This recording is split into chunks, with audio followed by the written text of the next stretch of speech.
Picture this: you have been raised by a whole group of wolves, right? Because you are a wolf, you're a transformer, a shifter.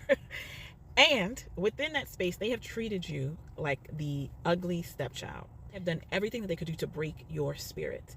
Even with all of that happening, you managed to live your life in a way that you have some semblance of happiness now that you are up in age. The problem is that you have been looking for love in all the wrong places, okay? And because of that, things have happened to you that no one should have to deal with.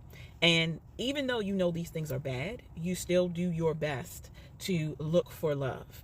Now, the problem is that you meet your fated mate. And when you meet your fated mate, something happens that just throws you off balance. Now, you have two fated mates, and they are saying that they are not going to give you what you want. You know that you want them inside you, okay? And they're like, no, because we want you to be able to choose us, not based on your biology, but because you want us. Now, you mad, right? You mad because you like, I don't give a fuck about that. Get in these draws, okay? 1 and 2, draw. But they fight against it so much so that even when you walk into a space, walk into the room that they brought you in, the cabin that they brought you in, they are holding pillows against them to be like, don't do it. I don't want you near me. Please, just no means no. And now with all of this, they also have their own stories of trauma, of being used as a weapon.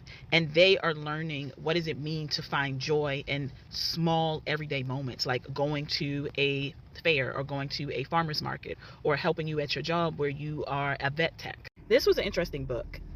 Trigger warning, because there is SA in this, sexual assault. There is talk about using adolescents as weapons. There is, a whole bunch of violence and gore in this. But not gore, but violence for sure. But it also shows you how, in order to make your way into a new level of who you are, you have to go through this pain to get to the other side. That's not my thought process, but in the book, that's what it is. And how that pain transforms you when you no longer allow it to control your life.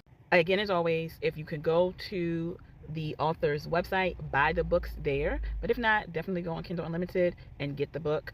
Go to your local library, ask them if they will carry it as well so you can get it for free. I like this book. I really enjoyed how one person got their comeuppance because they needed to have it. But I also enjoy the dynamics of showing someone how you, again, have these small moments of pleasure and why you deserve them, even if you've done bad things. But those bad things were put on you when you were a child, when you were younger, when you were an adolescent, and now you're older and you're trying to navigate this life, but you just don't know how to because no one has ever told you what to do. So check it out. Again, Kindle Unlimited, or buy it on the website.